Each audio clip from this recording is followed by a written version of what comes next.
အားလုံးပဲမင်္ဂလာပါကျွန်တော်တို့ရဲ့ The Voice of Pride ကနေပြန်လဲကြိုဆိုလိုက်ပါတယ်ဒီနေ့မှာတော့လေးစားမှုနဲ့ချစ်ချင်းမေတ္တာကိုဖော်ပြရမှာမဖြစ်မနေတည်ထားတဲ့အကြောင်းအရာဒါကတော့နန်စားနဲ့အခေါ်အဝေါ်များရဲ့အရေးပါမှုအကြောင်းကိုပြောပြသွားမှာဖြစ်ပါတယ်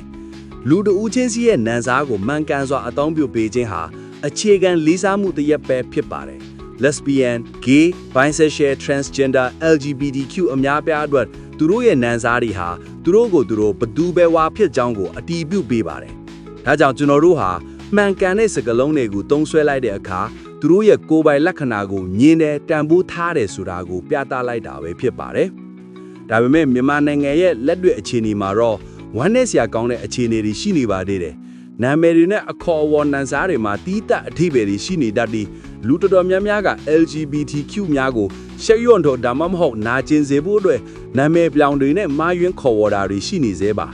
အထူးသဖြင့်အဖြစ်များတဲ့နှိမ်ချစော်ကားပြီးခေါ်ဝေါ်တဲ့အခေါ်အဝေါ်တွေကတော့အချောက်နှစ်ပိုင်းကပိုင်းဘောပြအစရှိတဲ့စကားလုံးတွေပဲဖြစ်ပါတယ်ဒီစကားလုံးတွေဟာခေါ်တဲ့သူဘက်ကဟာတလေးတွေလို့ပြောကြပေမဲ့ခေါ်ခံရတဲ့သူအကတော့လုံးဝဟာတမဟုတ်ပါဘူး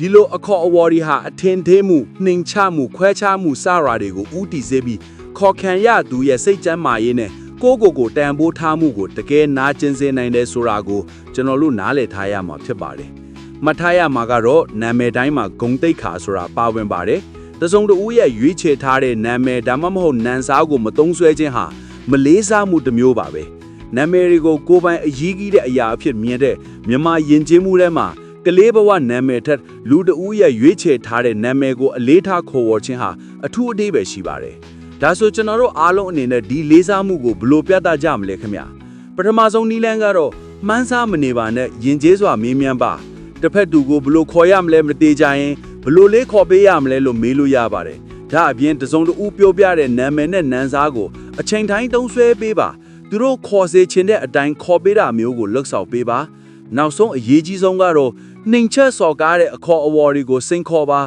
အချောက်ဘောပြအစရှိတဲ့အခေါ်အဝေါ်တွေကြားတဲ့အခါဘီဟာတွေဟာဘာကြောင့်နှိမ်ချက်စော်ကားရကြောင်းကိုရှင်းပြခြင်းအပြင်အပြောင်းလဲကိုစတင်ဖန်တီးနိုင်ပါတယ်